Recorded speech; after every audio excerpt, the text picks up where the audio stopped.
तो बच्चों आज हम लोग जानने वाले हैं सेंट साइमन के बारे में, जो कि फ्रांसीसी विचारक थे। तो देखिए, सेंट साइमन का जन्म 17 अक्टूबर 1760 में फ्रांस में ही हुआ था। और ये हालांकि इसका जन्म एक अमीर घर में हुआ था, यानी सीमांती परिवार में हुआ था, लेकिन ये गरीबों के बारे में ही सोचते थे, यानी एक तरह से विचारक थे।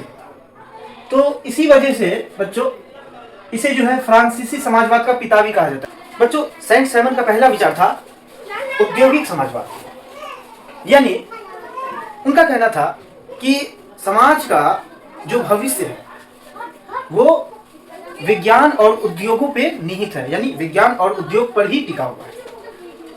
उनका कहना था कि किसी राजाओं से या किसी सीमांती लोगों से राज कराने से अच्छा है कि आप उसकी वजह किसी वैज्ञानिक, किसी इंजीनियर या किसी उद्योगपतियों से अपना समाज चलवाए, ताकि आपके समाज बेहतर हो सके।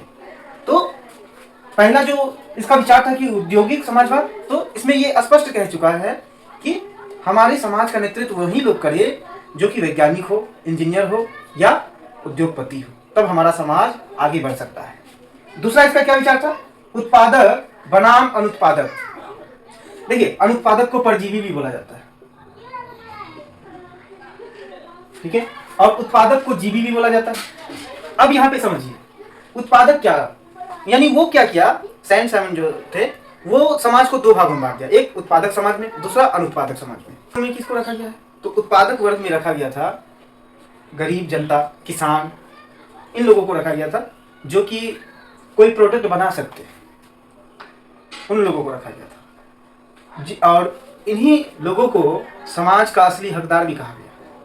और अनुत्पादक यानी परजीवी लोगों में किसको रखा गया था? तो सीमांती लोगों को रखा गया था, दरबारी लोगों को रखा गया था।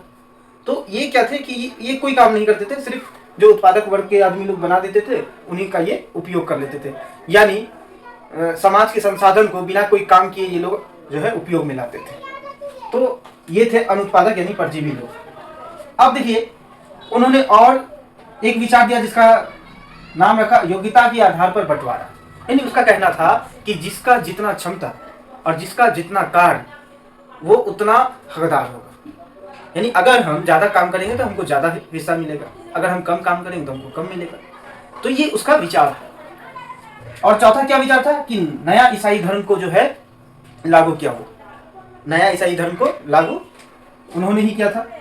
पांचवा उसका जो था विचार वो था वैज्ञानिक दृष्टिकोण, यानी उन्होंने कहा कि समाज हमारा कैसे आगे बढ़ सकता है, वैज्ञानिक दृष्टिकोण से ही आगे बढ़ सकता है। सेंट साइमन का कहना था कि वैज्ञानिक दृष्टिकोण ही है जिसके द्वारा हम एक टूटे हुए समाज को भी जोड़ सकते हैं। तो ये उनका विचार था, वो ये सब उनके थिंक थे, जो कि आज पूरे विश्व में उसे पढ़ा जाता है, उसे सुना जाता है, उसे पढ़ाया जाता है। ये थे सेंट साइमन। अब अगले वीडियो में हम लोग किसी और विचारक के बारे में चर्चा करेंगे।